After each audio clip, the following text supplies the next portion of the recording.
కానివ్వండి రా, కానివ్వండి కానివ్వండి. మీరేంటి మావయ్య ఇక్కడ పడుకుంటున్నారు? అదేంటమ్మా పెద్దోడా చెప్పలేదా, మేమంతా కలిసే పడుకుంటామమ్మా. నువ్వు మాతో పాటే. అవును భార్గవి. మీరు ఊరుకోండి, మీరు ఇక్కడ పడుకోవడం నాకు ఇష్టం లేదు మావయ్య.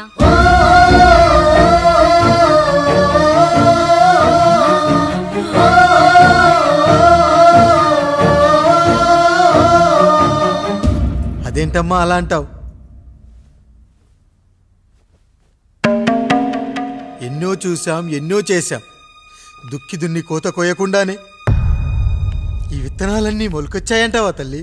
అవన్నీ నాకు తెలియదు మావయ్య, మర్యాదగా బయటికి వెళ్ళండి.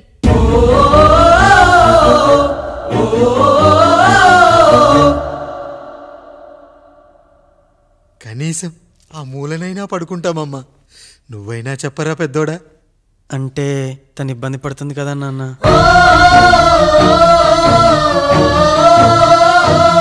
నువ్వు కూడా ఏంట్రా, పిల్లలేదో ఆశపడుతున్నారమ్మా. ఒక్కసారి ఆలోచించమ్మా. మావయ్య మీరు బయటికి వెళ్తే మేము తలుపులేస్తాం.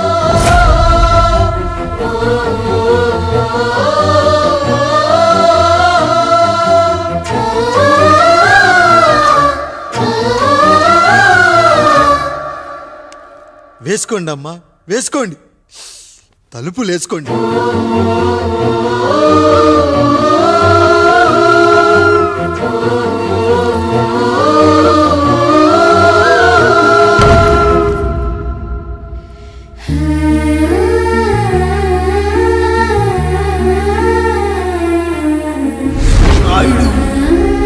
బిడ్డలు జాగ్రత్త. ఈ రోజు నుంచి వీళ్ళంతా నీ తమ్ముళ్ళు చెల్లెళ్ళు కాదు, నీ బిడ్డలు.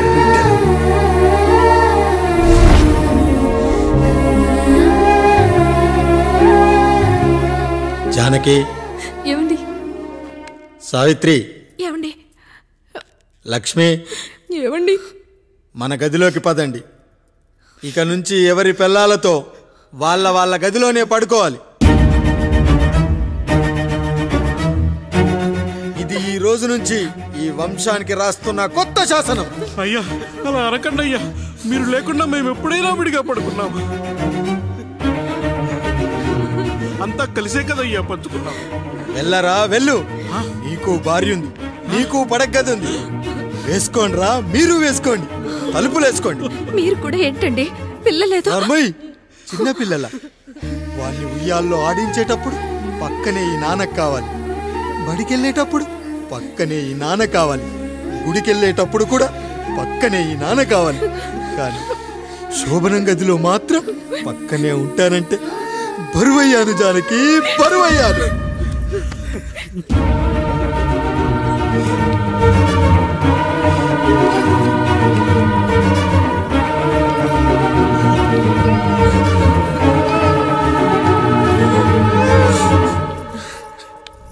ఏంటండి ఇంకా అదే ఆలోచిస్తున్నారా? ఎలా మర్చిపోగలను లక్ష్మి? జరిగింది ఏదో జరిగిపోయింది, మీరు బాధపడకండి. ఎంత మాట అన్నాడో చూసావా? నా భార్య ఇబ్బంది పడుతుంది, బయటికెళ్ళండి నాన్న అన్నాడు. వాణ్ణి ఎలా పెంచాను? చదువుకుంటే పై చదువులకు వాడు వేరే ఊరు వెళ్లాల్సి వస్తుందని చదివే మాన్పించేశాను. జ్వరం వస్తే ఆ మాత్రలు చేదుగా ఉంటాయని నేనే మింగాను. నోరు తెరిచి అమ్మ కావాలన్నప్పుడల్లా ఎంతమంది అమ్మల్ని ఇచ్చాను. నాన్న అన్న ప్రతిసారి నాన్నల్ని ఇవ్వలేకపోయానని వాడికి నా మీద కోపమో ఏమో జానకి. నిజమేనండి, మనమంతా ఇలా లేమే. మన కుటుంబానికి దిష్టి తగిలింది. మా నాన్న మరణంతో ఆస్తిపోయి తమ్ముళ్ళతో నడి రోడ్డున పడ్డప్పుడు ఇలాంటి కష్టాన్ని మొదటిసారి అనుభవించాను. అయ్యా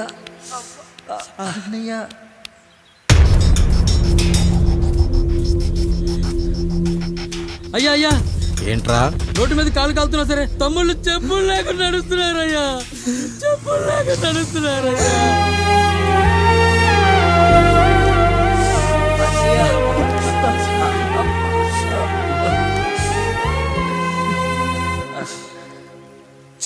లేకుండా నడుస్తుంటే కాళ్ళు కాలుతున్నాయట్రా.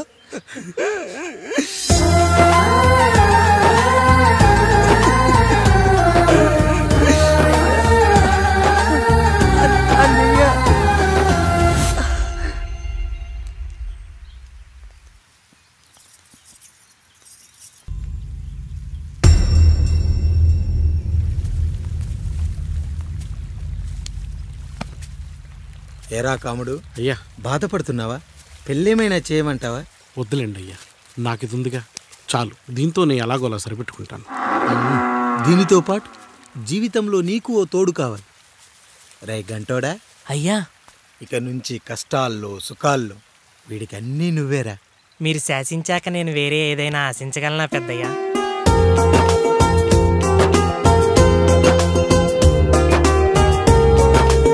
నీ గురించి కాదురా, మీ అక్కది. చాలా గొప్ప మంచి మనసుని విన్నాను. ఈ కాముడికి ఆ రాముడి గుళ్ళో పెళ్లి చెయ్యి. అయ్యా, దాన్ని పెళ్లి చేసుకుంటే దాని భర్త చనిపోతాడని జాతకంలో ఉందయ్యా. మీరంతా కలకాలం ఉంటారంటరా. వీడు పోతే నేను లేనా, చూసుకోలేనా? నువ్వు పెళ్లి చేయరా.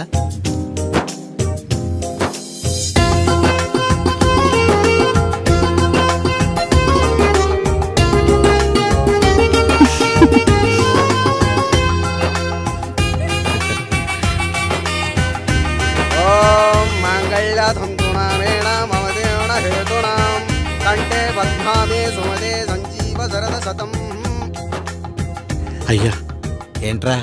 మీ చేత్తో నాకు దొంగగా జీవితాన్ని ఇచ్చారు. ఇప్పుడు ఒక భర్తగా భార్యనిచ్చారు.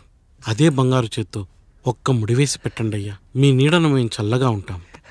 రెట్టలకు పిట్టై లోలోనే దాచే అందం, మట్టలకు చెట్టై పట్టుంచే సంబంధం, చుట్టలకు పెట్టై దాచుంచే ఓ సుమగంధం, గట్టుపై తొట్టై నీరిచ్చే అనుబంధం, సిగలో చుండ్రల్లే లోతైనది బంధం, దులిపే బలమున్నా అది రాలిపోని నేటి సంబంధం. ఏంటి బుజ్జి, ఏమైంది? పండు, నీకు పెళ్లి చేసిన మరుక్షణం నీ భర్త చనిపోతాడని జాతకంలో ఉంటే ఆయన నన్ను నీకిచ్చి పెళ్లి చేశారు. నేను పోతే నా భార్య పరిస్థితి ఏంటయ్యా అని అడిగితే నేను లేనారా అన్నారు. ఆయన చేసిన త్యాగం మామూలు త్యాగం కాదు. ఒకవేళ పొరపాటున నాకేమైనా జరిగితే? అయ్యయ్యో, అంత మాట అనకండి. మీరు వేరే చెప్పాలా? మొన్నటిదాకా తమ్ముడు, ఇప్పుడు ఈ కాముడు, తర్వాత రాయుడు. ఒరేయ్ కాముడు, పెళ్ళైన దగ్గర నుంచి మీరు సరదాగా గడిపిందే లేదు. మీరిద్దరూ సరదాగా హనీమూన్కి వెళ్ళిరండి. ఏ ఊటీకో కొడైకెనాల్కో. ఇదిగో టికెట్లు. అయ్యా, మీరు దేవుడయ్యా. ఇక్కడ పనులాగకుండా నువ్వు ముందుగా వెళ్ళిరా. నువ్వు తిరిగి వచ్చిన తర్వాత పండు వెళ్తుందిరా. అయ్యా, ఒక పని మనిషిని మీరు ఇంతగా ఆదరిస్తున్నారయ్యా. నువ్వు పని మనిషి ఏంటి పండు? నీలాంటి స్త్రీమూర్తిని ప్రతి మగాడు అమ్మలా చూసుకోవాలి. ఇక నుంచి నా బిడ్డలు నిన్ను అమ్మా అని పిలుస్తారు, అమ్మలా చూసుకుంటారు. ఏమంటావు జానకి?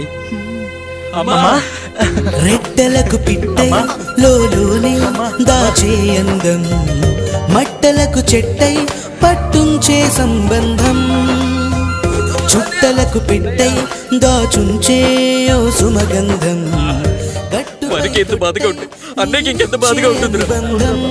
సిగలో చుండ్రల్లే ఈ బాధ నా బాధ కాదట్రా. దులిపే బలమున్నా అది రాలిపోని నేటి సంబంధం.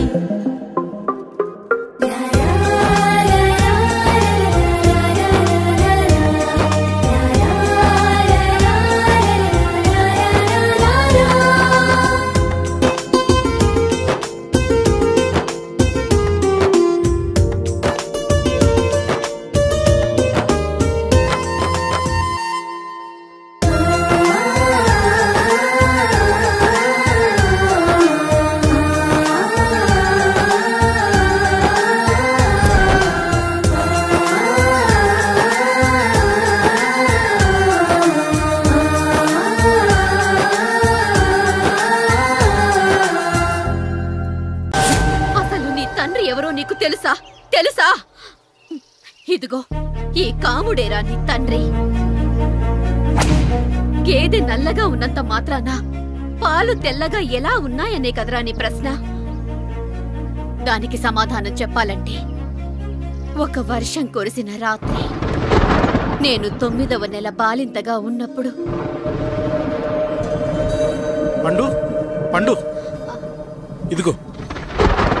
ఏమిటండి ఇది? నిద్రలేస్తే నేను, బయటికెళ్తే గంటోడు, పక్కకెళ్తే పాలేరు, ఎప్పుడూ తిరిగే తాయారు. రోజు మమ్మల్ని చూసి చూసి బిడ్డ కూడా జిడ్డు మొహం వేసుకుని పుడతాడేమో అని భయంగా ఉంది. కడుపులో ఉన్నప్పుడు మనం ఎవరి మొహాలైతే చూస్తామో అచ్చం వారి పోలికలతోనే పుడతారంటారు. పొరపాటున నా పోలికలతో పుడితే? అదేంటి కాముడు, నీకేం తక్కువ? జుట్టు ఉండాల్సిన చోట లేకుండా అవసరం లేని చోట విపరీతంగా పెరిగిపోతుంది. మనకు పుట్టబోయే బిడ్డ గొప్ప అందగాడై ఉండాలి. ఇదిగో రోజు ఈ దేవుడి ఫోటోలు చూడు, వాళ్ళలాగే అందంగా పుడతాడు. కడుపుతో ఉన్నప్పుడు ఎవరి ఫోటో చూస్తే ఆ పోలికలతో బిడ్డ పుడతాడా? కనిపించని దేవుడి పోలికలు నా బిడ్డకెందుకు? ఈ ఊరికి దేవుడు రాయుడు. నా బిడ్డ ఆయనలాగే పుట్టాలి, ఆయనలాగే పుట్టాలి.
ఏంటి పండు ఇలా వచ్చావు? అయ్యా, తప్పు జరిగిపోయింది పెద్దయ్యా. ఏం జరిగింది? అసలే నువ్వు ఒట్టి మనిషి కూడా కాదు. ఒక్కసారి ఇటు చూడండి అయ్యా.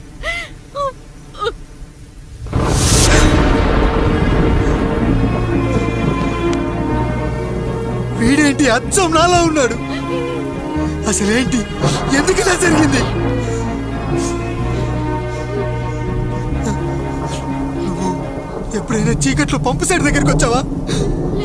మరి అమలాపురంలో శివాలయం దగ్గర రత్నాలు నీకేమైనా అమ్మవుతుందా? పిఠాపురంలో పద్మ, రామాపురంలో లక్ష్మి, కాకినాడలో సుజాత. అయ్యో దేవుడా, అసలు ఇదంతా ఎలా జరిగింది పండు?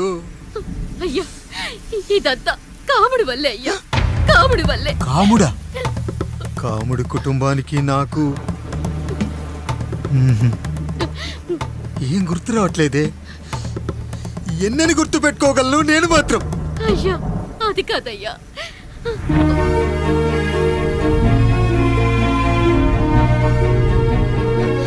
అలా రోజు మీ ఫోటో చూసి చూసి అచ్చం మీలాగే పుట్టాడు. అయ్యో, నా పోలికతో బిడ్డ కావాలనుకోవడం ఏంటి పండు? నువ్విలా చేయడం ఏంటి పండు? పోలికల కోసం ఫోటోలు ఎందుకు చూసావు పండు? అందుకే కదయ్యా ముందు ఆ డైలాగ్ చెప్పాను, తప్పు జరిగిందని. ఇప్పుడు ఏం చెయ్యాలయ్యా? స్వచ్ఛమైన మన ప్రేమను ఈ పాడులోకం అర్థం చేసుకోదు. కనీసం మీ ఇద్దరి జీవితం బాగున్నా ఆనందపడేవాని. వీణ్ణి ఇక్కడ ఉంచొద్దు పండు, బయటికి పంపించు. బయటికి పంపించి బాగా చదివించు, గొప్పవాణ్ణి చెయ్యి. వీడికి అయ్యే ఖర్చంతా నేనే భరిస్తా. అవసరమైతే ఆ డబ్బు కాముడి జీతంలో కట్ చేద్దాం. అయ్యా, వెళ్లే ముందు వీడికొక పేరు పెట్టండి అయ్యా. వీడు ఇంకో రాయుడు, అంటే ఇంగ్లీష్లో అండ్ రాయుడు, అండ్ రాయుడు.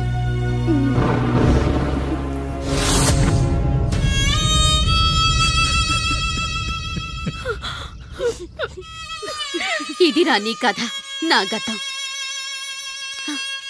నిన్ను చదివించడం కోసం ఆయన మీ నాన్న జీతంలోంచి నెలకి 3000, 4000 కోసేసిచ్చేవారు.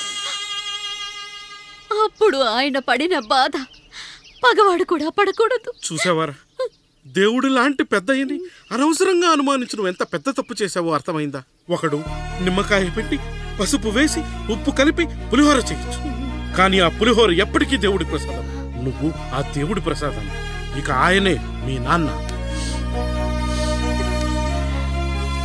చూసావా అమ్మా, ఈ రోజు నుంచి నాకు 3 అమ్మలు 2 నాన్నలు. నీకు మాత్రం ఒక్కడే భర్త, నాన్నకు మాత్రం ఒక్కటే భార్య. అయ్యా, బిడ్డను ఒక్కసారి ఎత్తుకొని తిప్పండి అయ్యా. బాబు, నాన్న,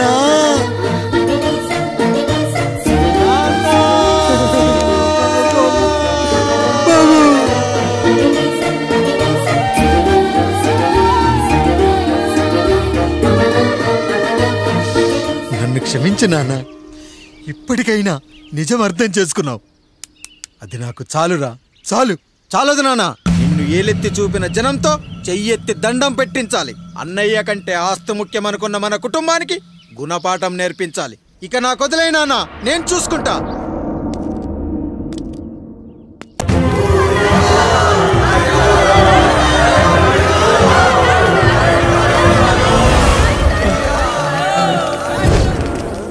ప్రజల్లారా, నా బిడ్డల్లారా, నా జీవితం మీకే అంకితం. మళ్ళీ జన్మంటూ ఉంటే మీకోసం తిరిగి వస్తాను.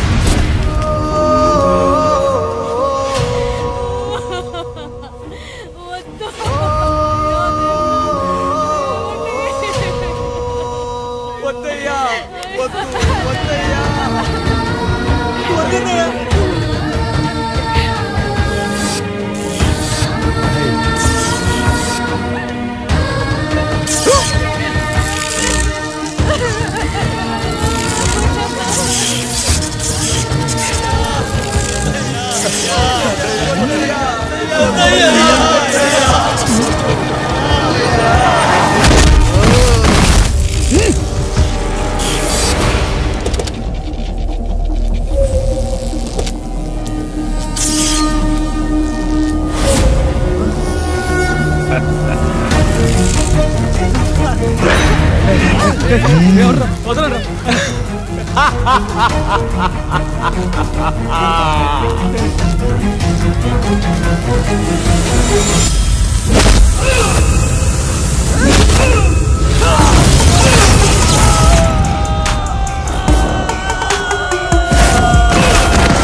ఎవడొస్తాడు?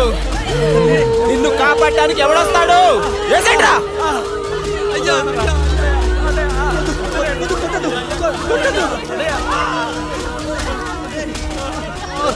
కష్టం వస్తే ఒక్కసారి నాన్న అని పిలవరా, ఆ సమాధిలోంచైనా లేచొస్తా.